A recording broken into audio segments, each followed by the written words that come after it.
The title of this session is Organized and Collective Violence, and organized and collective violence, of course, comprises a range of very different forms of violence committed by very different organizations as part of different forms and activities of organizing violence and by different types of collectivities.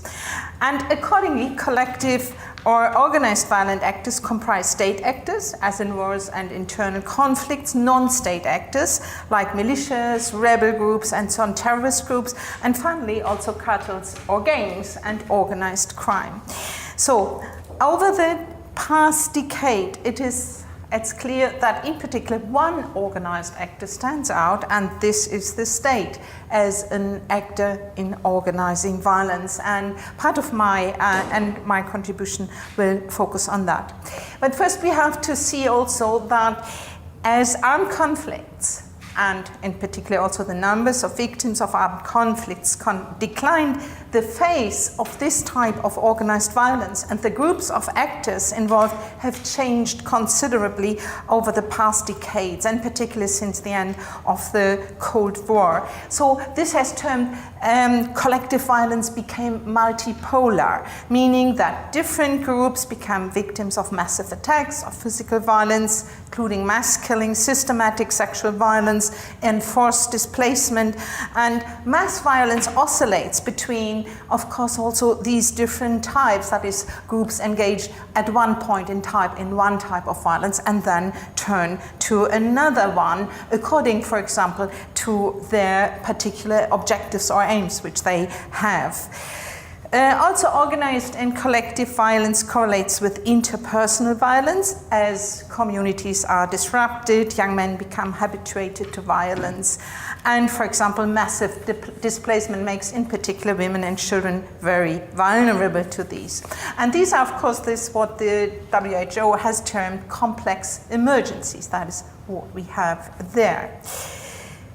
Organized and collective violence actors are particularly involved in creating hotspots of violence. That is very, very extremely violent societies with many victims, with non-state and state actors, and so on. And these global hotspots are my topic today. So how do we identify them? So we look at, for example, battle deaths resulting from state-based and intrastate conflicts. We look at illegal violence by police forces and other security forces, like killings, illegal killings, disappearances, torture, political imprisonment. We look at what is being called one-sided violence against civilians by state and non-state actors, which includes very massive violence, and also targeted and organized violence by non-state actors if they reach a certain threshold. So this is what defines global hotspots of violence. In order to combine or to look at the whole the context of violence, I try to combine these different types of violence, mainly organized violence, into an indicator and of violent societies, which combines these types of organized and non-organized violence. And I created a data set for nearly 160 countries since 1976. So, what can we say about, and they included the battle death and others which I will show you. What can we say about then the global hotspots? What comes out of this indicator?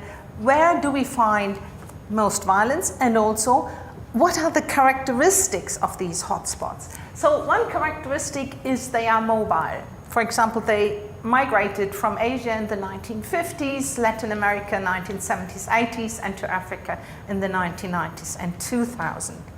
They are nonetheless, even if they migrate, they are nonetheless remarkably stable. So a large proportion of the countries that were among the 20 most violent countries remained in this group across 3 decades. And also, they provide the condition for mass atrocity crimes, mainly committed by organized actors. So a large proportion of the countries in this group experienced such mass atrocity crimes. So these are the things that are going, these are the forms of violence that are included in the Violent Societies Index. This is the homicide rate, interpersonal violence, this is state violence measured by the political terror scale, terrorist attacks, battle deaths, and I also have looked at victims of one-sided violence. The data, these are data from available databases in this period. And what is important here, if you are looking at who is extremely violent, you have to contextualize that within the overall level of violence. So this is a standardized indicator and standardized according to the highest and lowest country values in each year. So each country gets a rank within this particular level of violence. And for what I'm showing you today, I'm looking at the period from 2000 to 2012. I have 101 countries here, which represent 85% of the world population. These are the countries from the global regions. You can see that Africa is not really well represented. The reason is that homicide data are very difficult to get by for these countries, so there is a smaller number of them. So let us look, I had 100 countries, so the highest 20% easily coincide with the highest 20 countries. So, and here you see 2000, I divided the period up into two periods from 2000 to 2006. Here you can see who is high up there in 2000, 2006, and of course there are a number of Central American countries, as you just said, and all these asterisks means that these countries had an experience of mass atrocities in the decades before. This doesn't necessarily be in this decade, but there was a mass atrocity crime, genocide or other widespread violence, politicide, all that. So here we have this, and you can see, you will certainly miss Sudan, but Sudan unfortunately doesn't have homicide rates, so this country could not be included here. Now let us look at the following period from 2007 to 2012. The bold ones are those ones that were already present in the previous period. So you can see here a quite high state dependency that is that countries that are in this that are hotspots tend to remain hotspots. However, we also have some with considerably increasing violence. This is Honduras, this is Pakistan, Venezuela, Thailand, and Syria, Yemen, and the Dominican Republic join the group of the highest 20 countries. But we have also countries that move out of this. There is Uganda, there is South Africa, there is Indonesia and Haiti, and they all move out of this group of the top 20, as I call them. So how much concentration do we actually find in these hotspots? And I think this is an important question if we ask ourselves how to address violence in hotspots. We find that, for example, 93% of battle-related deaths, 77% of homicide, one-sided violence victims, 98% of one-sided violence victims, nearly 80% of terrorist attacks are actually happen in these top 20 countries, and they represent, and these top 20 represent actually 65% of the population of these 100 countries. So we are talking here about a quite large population of the globe that is mainly suffering from these types of violence. And here you can see this is fairly stable, this distribution. Again, in the next period, we have fairly much the same distribution. This actually is mainly to show you this typical 80 to 20% relationship. You can see here that the highest 20%, which are situated at the right-hand side, actually have of the victims of conflict, homicide, and one-sided violence, 80% of those victims. That is, we have an extremely high concentration. However, this is a concentration that we normally find everywhere for violence. So you find on the global scale actually the same processes or the same process of concentration that you find perhaps on the local level of a neighborhood where you have only some streets.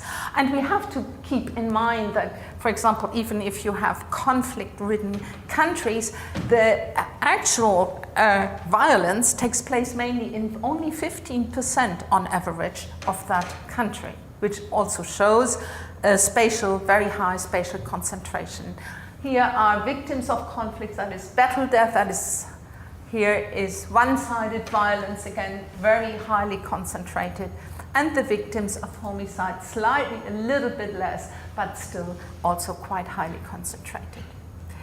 Our next question is, are these types of violence related to each other? And in the talks this morning, we heard a lot about how all this violence coalesces and covariates.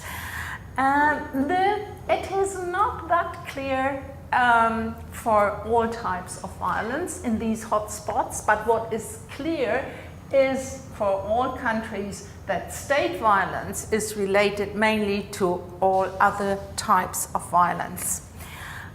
This is not true for Africa, as you can see here. So we have a kind of regional exception, but it is true for America, for the Americas. So again, here in the Americans, in Europe, Americas, you have a high correlation or high relationship between state violence and other types of violence.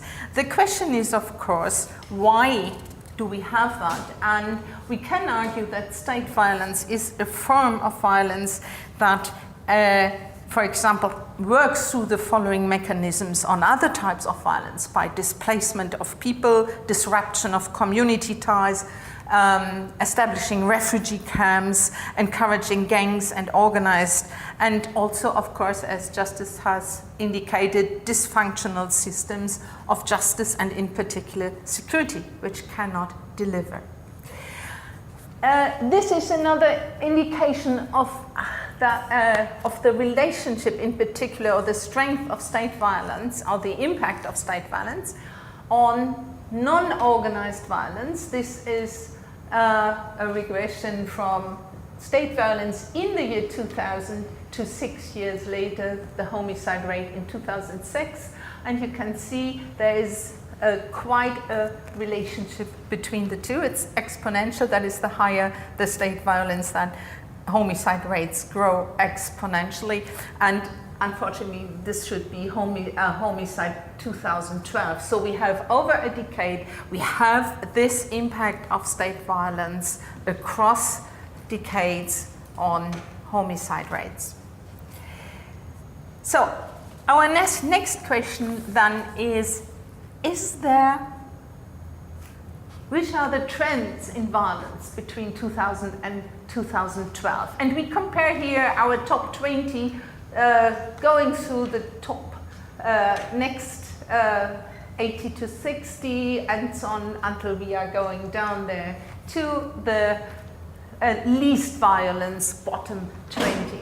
And what you can see here is that and you have to keep in mind that this is a relational index, that is that it relates it each year to the general level of violence. But even if we take that into account, what we can see is that the violence level of the top 20 goes down, and it goes down quite considerably. And I find that a quite optimistic picture. Here we have the same for homicide, that is less clear. The lower levels remain because they are not as stable as they are shown here. We know that it goes down. And there is, in the top 20, you have ups and downs, but at least here in 2012, it's slightly lower on average than in the previous years.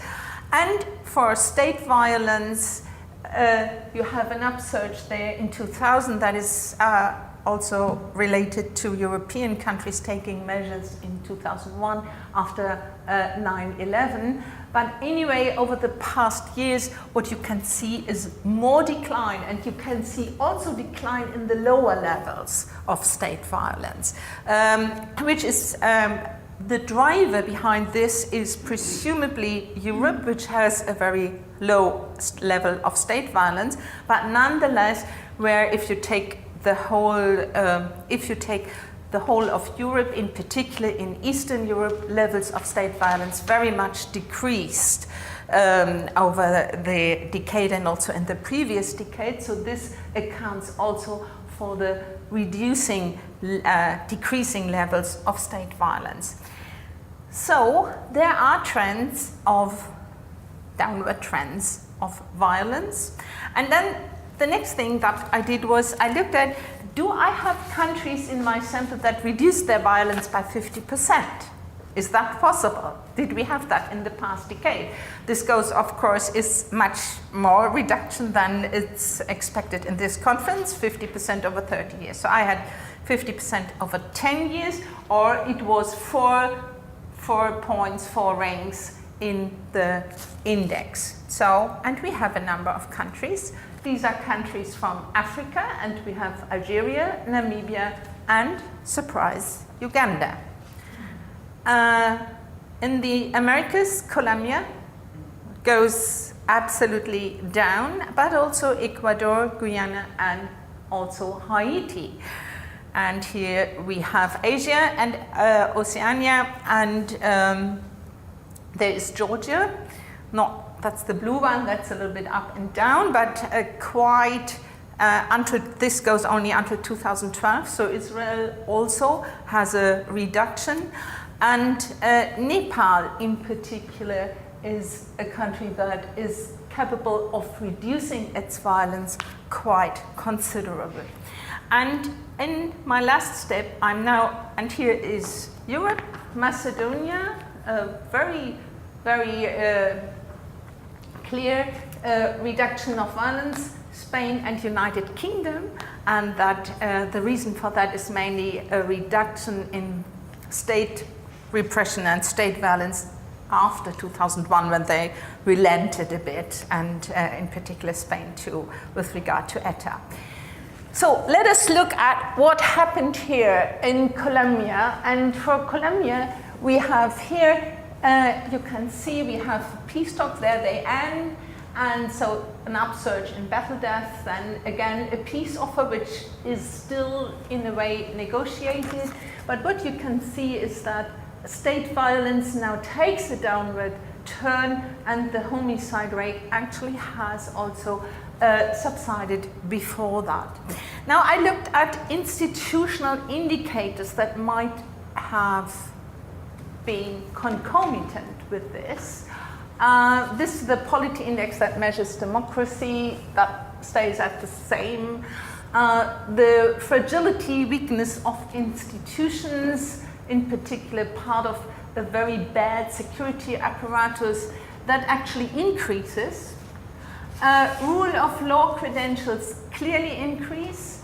Control of corruption is not much better, and trust in police slightly increases over the decade. Trust in justice does not. So we have a quite mixed picture of what are concomitant changes in the institution that might give us a context for this change in violence. Here's Algeria. The kind of colored thing in the left corner indicates the long-lasting conflict which they had, but you can see here again a massive reduction in state violence after the conflict ended, and also a downturn in homicide rates. What happened in Algeria? Algeria improved its democracy credentials quite well, from -3 to 2. It's mainly stable in terms of its fragility of its institutions. Rule of law is increased in the first instance. Control of corruption mainly better between 2000 and 2005. But trust in the police goes down, and trust in justice mainly remains the same.